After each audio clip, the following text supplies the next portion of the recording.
Dans cette séquence vidéo, nous allons nous intéresser à un nouveau type de données, le type pointeur. Dans cette première séquence, nous allons vous présenter les pointeurs en général et un concept très relié, la notion de référence.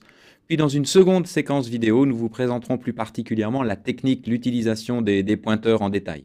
Les pointeurs ont la mauvaise réputation d'être considérés comme difficiles, mais en fait, il n'en est rien. Vous utilisez déjà des pointeurs dans la vie de tous les jours, peut-être sans le savoir. Par exemple, quand vous avez un site internet qui vous intéresse, qu'est-ce que vous faites? Vous n'allez certainement pas, dans votre navigateur, recopier tout le site internet sur votre ordinateur.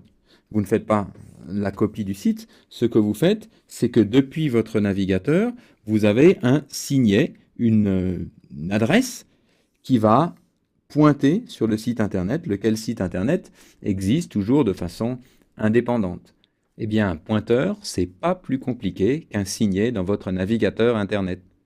Ainsi, dans un programme, chaque fois qu'on voudra faire un lien, une référence vers un objet qui existe par ailleurs, c'est pas un site internet cette fois-ci, mais ça sera une autre variable, par exemple dans votre programme, vous utiliserez un pointeur ou une référence chaque fois que vous voudrez comme ceci, donc référencer, indiquer, faire un lien vers une autre variable de votre programme. Les pointeurs, entre guillemets, j'inclus pour l'instant sous ce terme générique les vrais pointeurs et les références, nous ferons la distinction plus tard.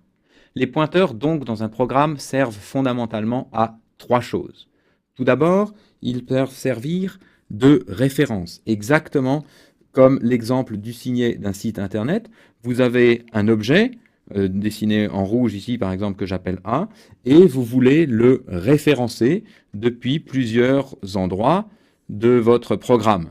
Par exemple, si c'était l'exemple du site internet, A représente un site internet, dans le navigateur, dans votre navigateur, vous avez un lien vers ce site. Dans le navigateur d'un de vos amis, vous avez encore un autre lien vers ce site. Dans un troisième navigateur de quelqu'un qu'on ne connaît pas, vous avez un lien vers ce site aussi. Toutes ces utilisations ici, ces pointeurs référencent donc l'objet que l'on veut référencer. Ça, c'est le premier cas d'utilisation des pointeurs.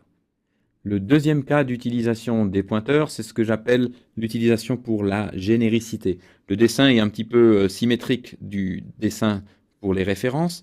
Ici, vous avez, disons, plusieurs objets que vous ne connaissez pas forcément au départ. Donc, par exemple, un objet A, un objet B, un objet C. Et vous voulez décrire, disons, de façon générique ces différents objets par un moment donné donc, dans votre programme. Et vous allez donc à ce moment-là, utiliser un pointeur. Ce pointeur, à un moment donné, pointera, par exemple, sur l'objet A, puis à un autre moment, à ce moment-là, pointera vers, par exemple, l'objet B, et enfin, à peut-être un autre moment dans votre programme, le même pointeur pourra pointer, indiquer un objet C. Un exemple de la vie courante, c'est par exemple si vous avez le numéro de téléphone d'un ami, vous le stockez dans votre carnet d'adresses, et puis si votre ami, donc, il a à un moment un certain téléphone, et puis à un autre moment, il change d'opérateur, il a changé de numéro, dans votre carnet d'adresses, vous allez changer le numéro de téléphone de votre ami pour le nouveau numéro. Voilà ce que j'appelle donc l'utilisation pour la généricité. On a de façon générique un pointeur qui décrit l'un ou l'autre ou un troisième objet possible au fur et à mesure que le programme va se dérouler. Le troisième cas d'utilisation des pointeurs est lui un petit peu technique. Il a à voir avec ce qu'on appelle techniquement la portée et la durée de vie. Donc la portée, je vous rappelle, c'est l'ensemble des lignes de code où un objet est défini. La durée de vie, ça va être le temps pendant lequel un objet existe en mémoire pendant que le programme se déroule. Illustrons à nouveau avec un petit dessin.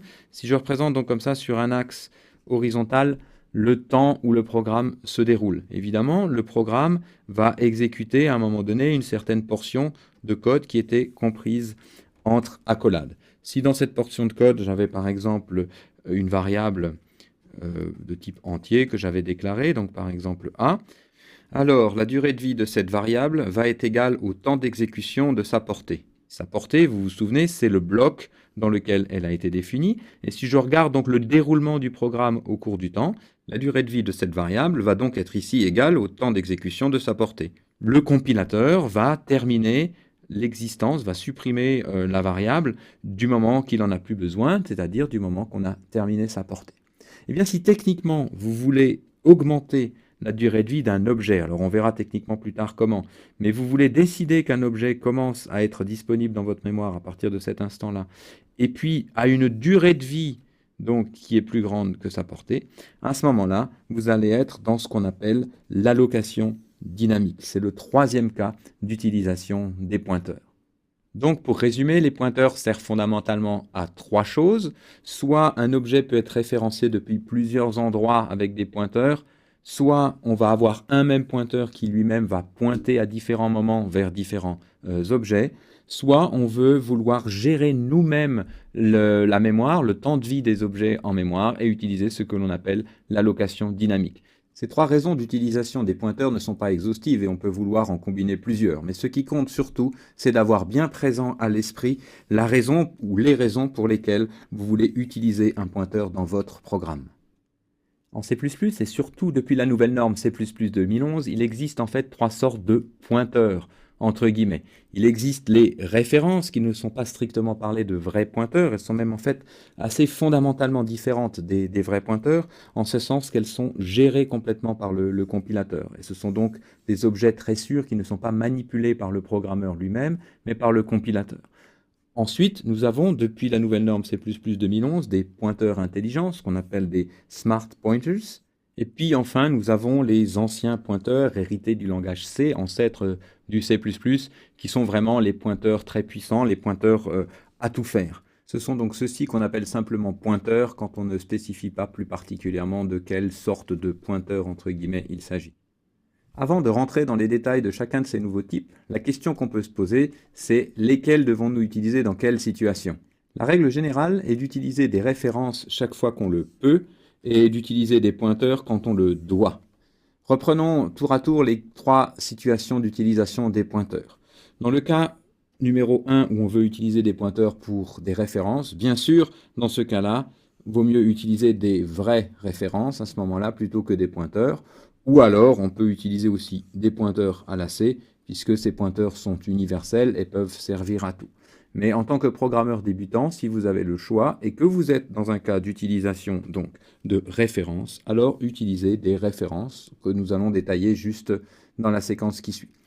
Si jamais vous êtes dans le cas d'utilisation numéro 2, c'est-à-dire que vous voulez utiliser un pointeur générique qui décrit de façon générique différents objets possibles que vous ne connaissez peut-être pas encore, alors à ce moment-là, ce qu'il faut utiliser, ce sont des pointeurs à la C. Mais il existe aussi un autre cas particulier où les objets en question qu'on veut décrire de façon générique, je les avais appelés A, B et C dans l'exemple précédent. Donc supposons que ces objets existent déjà. Et supposons justement qu'ils aient été du coup stockés, puisqu'ils existent déjà, stockés dans un tableau. À ce moment-là, il n'y a même pas besoin du tout de pointeur, on peut simplement utiliser les index, les positions dans ce tableau comme décrivant de façon générique, donc par exemple par un size TI, comme décrivant de façon générique, si i vaut 0, ça décrira A, si i vaut 1, ça décrira B, si i vaut 2, ça décrira C. Donc il est bien aussi d'avoir présent à l'esprit que cette possibilité-là peut aussi exister en rajoutant une structure de données supplémentaire, ici un tableau. On arrive aussi, si tant est que les objets existent déjà au moment où on crée le tableau, ou alors qu'on peut les rajouter au fur et à mesure dans un tableau dynamique par des pushbacks et des popbacks, à aussi donc décrire de façon générique avec une abstraction de plus qui est l'index de l'élément dans le tableau plutôt que l'élément lui-même. Mais si vous voulez vraiment des pointeurs, donc dans ce cas d'utilisation numéro 2, alors ce seront des pointeurs à la C qu'il faudra utiliser. Dans le cas d'utilisation numéro 3, pour faire de l'allocation dynamique, alors là, il faut bien sûr utiliser vraiment que des pointeurs, ils sont faits pour ça. Et dans ce cas-là, je vous conseille d'utiliser C++ 2011 et les pointeurs intelligents, ce qu'on appelle aussi les smart pointers, parmi lesquels je vous recommande surtout commencer par Unique Pointer, qui sera détaillé donc dans une séquence vidéo suivante. Voilà donc pour les différents cas d'utilisation de toutes ces sortes de pointeurs entre guillemets. Les séquences vidéo suivantes vont maintenant entrer dans les détails tour à tour des références, des pointeurs à la C, puis nous finirons par les pointeurs intelligents de C++ 2011.